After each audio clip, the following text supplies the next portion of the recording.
यंदा राज्याचा अर्थसंकल्प मुख्यमंत्री देवेंद्र फडणवीस मांडण्याची शक्यता. अजित पवार यांच्या निधनामुळे मुख्यमंत्र्यांकडे अर्थसंकल्प मांडण्याची धुरा.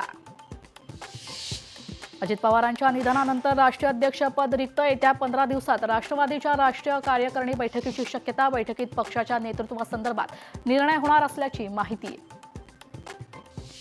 अजित पवारांकडे असलेली खाती आता कोणाला मिळणार याची चर्चा. ही खाती राष्ट्रवादीला मिळावी अशी पक्षाची मागणी. आज राष्ट्रवादीकडून मुख्यमंत्र्यांना मागणीचं पत्र देण्याची चिन्ह आहेत. अजितदादांच्या अस्थीचं करहा नदी पात्रात आज होणार विसर्जन. दादांच्या पार्थिवावर काल पार पडले अंत्यसंस्कार.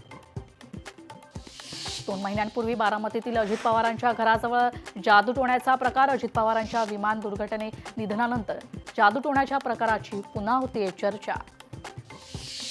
आमदार संख्या निश्चित करणारा कायदा येणार. अर्थसंकल्पीय अधिवेशनात नवा कायदा आणणार. सूत्रांची माहिती. ठाकरे सेनेला विरोधी पक्षनेतेपद न देण्यासाठी नवा घाट. लाडकी बहीण योजना आणि कर्जाच्या बोजाने आर्थिक घडी विस्कटले. बजेटला 20% कात्री. 5% पगार लटकण्याची शक्यता. ठाणे मनपासाठी आज महापौर उपमहापौर पदाकरिता अर्ज भरण्यात येणार. अनुसूचित जातीकरिता महापौर पद राखीव असल्याने कोण होणार महापौर उपमहापौर याकडेच लक्ष आहे. समृद्धी महामार्गावर पुन्हा वाहतूक ब्लॉक. 31 जानेवारी ते 3 फेब्रुवारी दरम्यान महामार्ग राहणार बंद.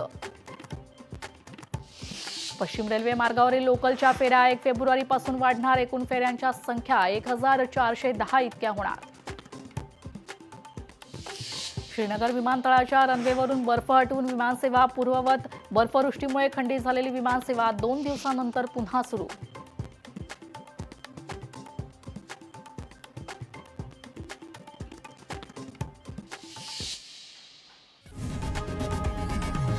लोकशाही मराठी ऐका, पहा, जागरूक रहा.